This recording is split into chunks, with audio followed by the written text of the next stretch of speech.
देखो, यूपीएससी और पीसीएस जैसे बड़े एग्जाम का जब भी नाम आता है तो एक लेखक का नाम जरूर आता है, मुंशी प्रेमचंद।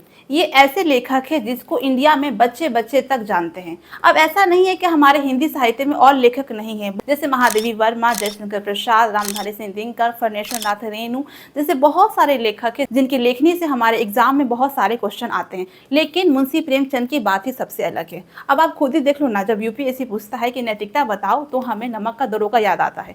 जब पूछता है कि इंसानियत बताओ तो हमें ईदगाह का वो मासूम बच्चा याद आता है जो गरीबी में कैसे अपनी मेंटलिटी को प्रिपेयर करता है। जब समाज की सच्चाई पूछी जाती है तो कफन याद आता है, और जब ठंड का मसला पूछा जाता है तो पूछ की रात याद आती है। हमारे इंडिया की ग्राउंड रियलिटी उनके लेखनी में कवर की गई है, क्योंकि मुंशी प्रेमचंद की कहानियाँ और उपन्यास सिर्फ एक किताब नहीं है बल्कि हमारे समाज का आईना है, जो हमारे भारत की ऐसी ग्राउंड रियलिटी है जिसको अभी दबाया जाता है।